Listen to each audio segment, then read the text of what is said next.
Thank you, Michael. Thank you, Anthony. I know this season, you're in another relegation battle, and this time in the Premier League. Discuss the mindset you have so far this season in Fulham, and being in these battles. How has it sharpened you as a player, particularly entering into your first cycle in World Cup qualifying with the US team?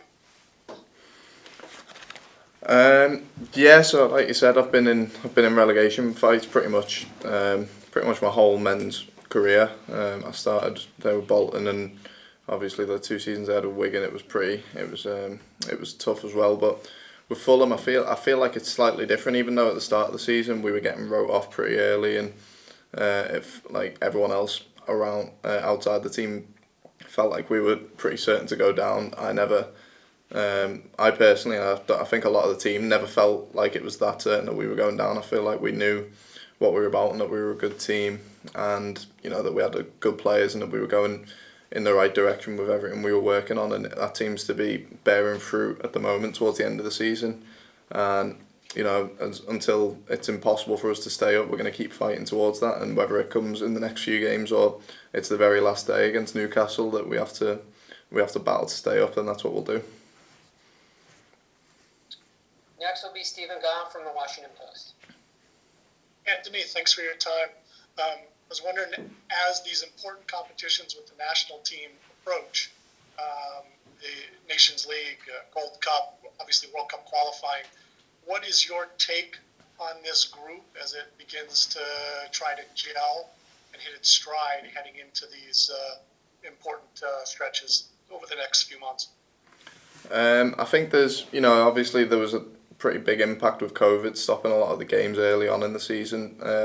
So we haven't had much time to play together and sort of gel as a team. But I think since Greg's been coach, he's had a pretty clear mindset of how he wants to play, and just the work rate that he wants the team to play with, and the hunger and desire. And I think ultimately all the players that are being called up, the guys over from the MLS and the European-based players, we all share the same goals, that we want to win trophies. We want to change the way that the world sort of views American soccer. So I think that all the tournaments coming up are a very good opportunity for us to sort of prove that we want to be taken seriously as a good team, and a chance to win things. Which there's a lot of young hungry players who are excited to try and win stuff, and a lot of tournaments coming up in this summer, and then obviously qualifying afterwards. It gives us a great opportunity to showcase that.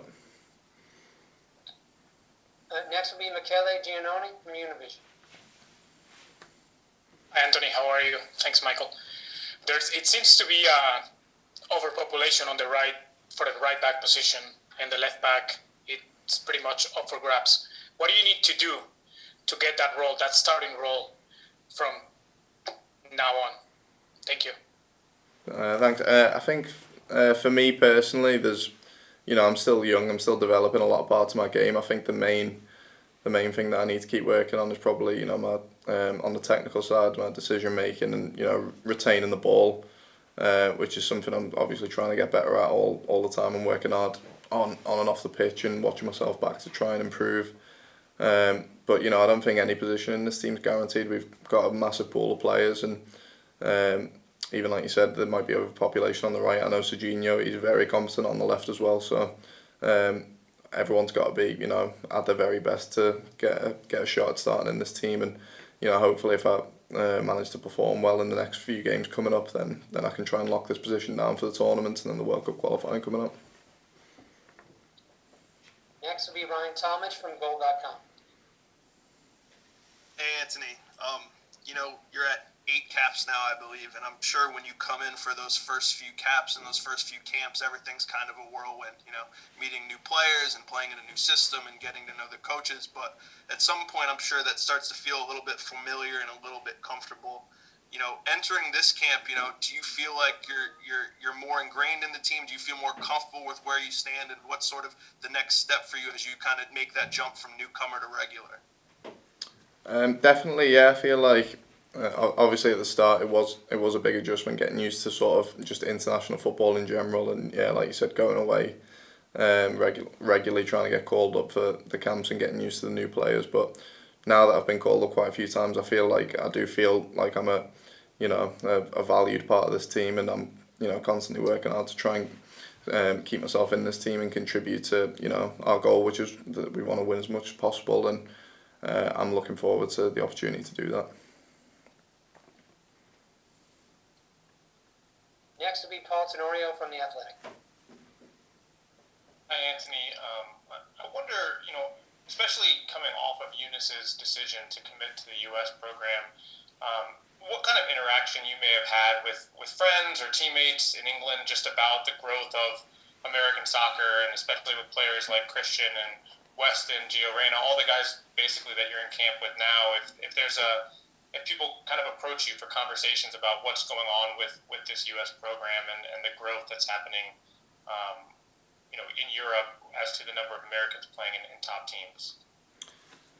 Yeah, so I feel like, especially when sort of Fulham teammates speak to me about the US team, and even just people like friends and people from back home, they seem really impressed with like the sort of quality of players that we've got at the moment, and especially the young talents, like you said, like Eunice and the likes of Gio Reyna, Christian, Serginho, who are like doing really well at top clubs.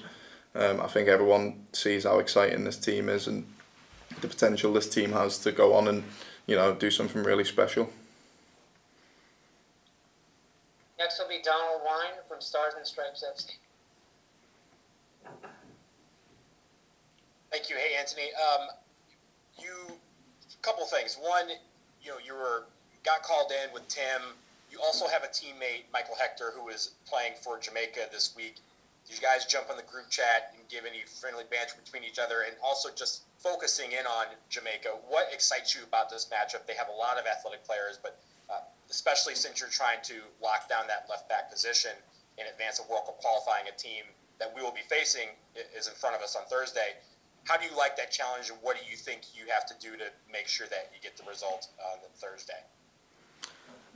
Yeah, it all came pretty quickly. I haven't even had a chance to speak to Heck about sort of where they're staying and what the Jamaican side are up to. But I think in the news recently, there's been a lot of news on the Jamaican side that they're trying to get a lot of uncapped players to sort of commit to Jamaica. So I think they're going to have a real go for going for World Cup qualifiers and things like that, and trying to build themselves a really strong team. So it'll be interesting to come up against them, but especially since one of the last times I played against Jamaica, I wasn't particularly happy with how I performed that game, which was a couple of years ago now. So I want to kind of right that wrong and put in a better performance, and try and see how I play well with this team, and that's kind of my goal for this camp. Next will be Matt Singer from SBI Soccer. Anthony, thanks for your time. Looking back at the last camp, I'm curious how that went for you, and looking back now, do you think there's been any changes in your game or any improvements that you've made? Yeah, so from last camp, when we played against Wales, and once again, I don't think that was a massively strong performance for me. Personally, anyway, I feel like the camp was a good opportunity for me to sort of get to grips with how the team plays and sort of try and learn about playing with each other. Because even that camp for me, it was the first time back for a while, and there was a lot of new players that I hadn't played with. So it was good to at least get back with them and try and get in the rhythm of how we train and play together, and the tactical side of things with Greg too. So hopefully, towards the end of this camp, it's just sort of improving on that really and putting in better performances as well. The last question will be for Gustavo Lopez from Territoria MLS. Hi, Robson. You've been in Europe for some time, playing as the best clubs in the world. Have been in the last few camps from the US team. So what do you intend to gain in this camp? Experience or some other thing personally for you? Personally, yeah, it's probably a good chance to get a little more international experience, and just sort of learn on the training pitch and off the training pitch, building a bit of chemistry with all the lads who I haven't seen for a while, and trying to sort of prepare for the upcoming camps in the summer. And then obviously the massive goal as well after that is going to be World Cup qualifying. We want to sort of make sure that we're all in a good rhythm of playing together and training together, so that when it comes to that, we give ourselves the best chance to qualify for the World Cup, and then hopefully seriously compete in that as well.